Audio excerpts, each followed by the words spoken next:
Hey guys, स्वागत है आपका एक नई वीडियो में। और आज की वीडियो में हम बात करने वाले हैं कि कैसे बहुत सारे लोग वेट तो अपना ड्रॉप कर लेते हैं, but how very few people can actually keep that weight off. इससे पहले हम आज का वीडियो शुरू करें, I just want let you guys in on a little project that I have been working for the past 2 months, and it's called the Evolve PDF. Yes, you guys heard it right. I'm coming out with my own Evolve PDF, जो आपने I think Evolve series देखी होगी।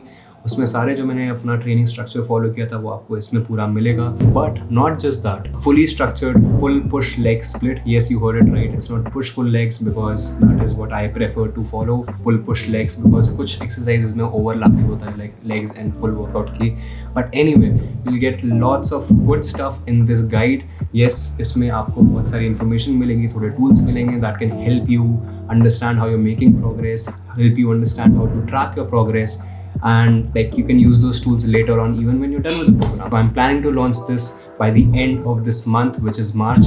So really excited to show it to you guys. See how many of you make progress already. बहुत लोगों ने जिन्होंने Evolve series में साथ follow किया था उनकी काफ़ी अच्छी progress थी, as you saw in the Evolve finale.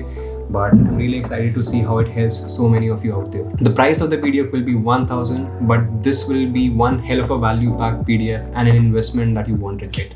So why do people struggle to keep their weight off? आपने इतनी मेहनत करके अपना weight drop किया है, you went into a deficit, but the moment you come out of it, the moment you reach a goal, ऐसा क्यों होता है कि आप उस स्टेट को सस्टेन नहीं कर पाते?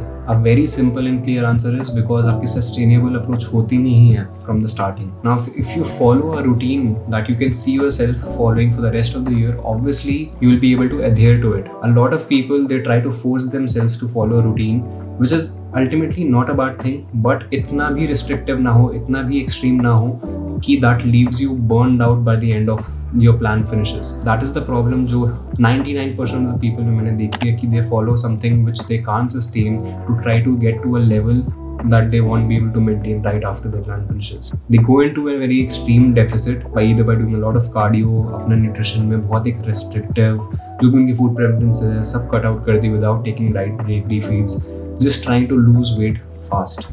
And sometimes a fast weight loss approach can actually be the slowest approach that you can take. Mostly लोग जो जिम जाते हैं उनका गोल यही होता है कि वो थोड़ा अपना belly fat कम कर लें, थोड़ा अपना face fat कम कर लें, without actually paying attention कि उनका current lifestyle कैसा है, उनकी current habits कैसी हैं, क्या discipline वो follow करते हैं. And habits is the one thing that can make or break your health.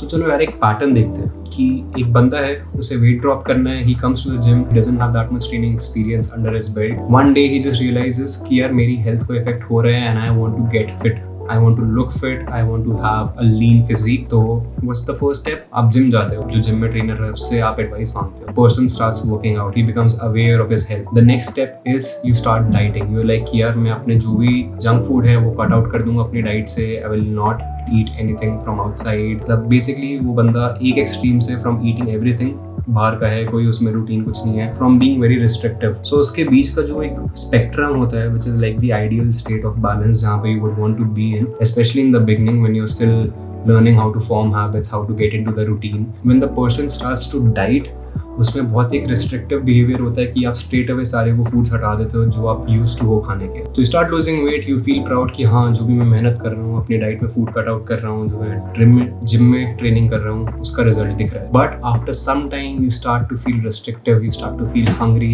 आपकी क्रेविंग्स होने लग जाती हैं एंड यू लाइक यार काश मेरे को पिज्जा खाने को मिल जाए, काश मेरे को ये खाने को मिल जाए। And after this vicious cycle of restrictive eating you finally feel burned out. You like I can't do this anymore, मेरे से नहीं हो रहा, I want to have that whole pizza, मेरे को बर्गर खाना है, मेरे को ये खाना है, and you just go all out. एक दिन you just lose it, आप जाते हो सब खा के आते हो and उसके बाद you like I just messed up. Then you start go into the cycle of guilt, regret, and then वहाँ से दो चीज़ें होती हैं, या तो बंदा वापस हेल्थ कॉन्शियस होकर वापस वो विशियस लूप रिपीट करता है, या फिर he leaves it all together and be like कि यार मेरे बस की नहीं है डाइटिंग वगैरह, मेरे से नहीं होता इतना कार्डियो, मेरे से नहीं खाया जाता, ये सिर्फ बॉइल्ड फूड है।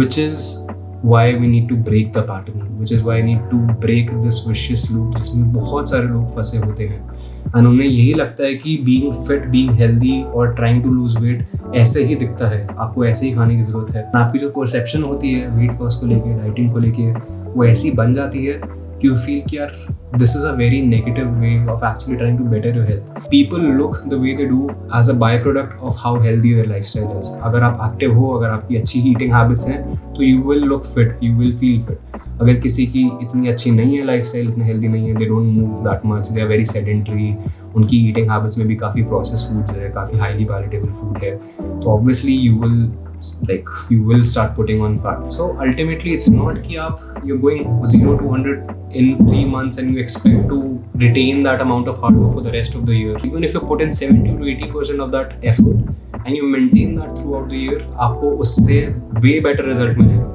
डॉक्टर के पास आप जाते हो, आपको बुखार होता है, he doesn't tell you to eat the whole medicine का पैक एक दिन में. नहीं, आप 1 से 2 दवाई खाओ for the next 10 days. No matter how sick you are, आप पूरा पत्ता खा के आप नहीं ठीक सकते थे. Indirectly it will only affect you in a negative way. No matter आप कितने डीप डेफिसिट में चले जाओ, जो आपको 3 महीने की प्रोग्रेस मिलेगी, you can't shorten that period out. आप 1 महीने में वो रिजल्ट नहीं लेके आ सकते. अगर मैं आपको एक एग्जांपल दूं जिससे शायद आपको वो चीज़ समझ में आ जाए. इट्स लाइक आप मैकेनिकल इंजीनियरिंग की डिग्री आपने स्टार्ट करी है एंड यू लाइक नहीं, मैं 3 महीने के अंदर ही पूरी गाड़ी तैयार करके खड़ी करूँगा. नो, आपको 4 साल बिना उस प्री रिक्विजिट इन्फॉर्मेशन के, बिना वो सारे टूल्स को सीखे, बिना सारी इन्फॉर्मेशन के, you can't actually build the whole car and expect it to run smoothly. जो प्री रिक्विजिट टाइम है वो इन्वेस्ट करना ही पड़ेगा in learning the tools, in building those habits. Then you will be set on a path कि हाँ, now I can look lean, I can stay lean year round and I can build upon that. I can get better. You can have an even better physique, make progress in your strength. So guys, always remember, even if you are a beginner or someone who has been training for some time, sustainability and adherence will be the key. And always train for longevity. You don't want to be like कि हाँ 20-25 साल की उम्र में train कर लिया and 40-50 साल में उठ नहीं रहा कुछ. या फिर you have that approach of staying fit, of looking fit and putting in the work for the next 10, 20, 30 years of your life. And it's not going to be like वो रोज जाना पड़ रहा है, but even if you are able to put 60, 70, 80% of the work that is sustainable for you, that will keep you looking fit for the rest of your life. Anyway guys, I hope you got some value out of this video. I hope you stay patient. I hope you train for longevity and you become aware of this pattern and learn how to break it. Thank you so much for watching this video and I'll see you in the next one.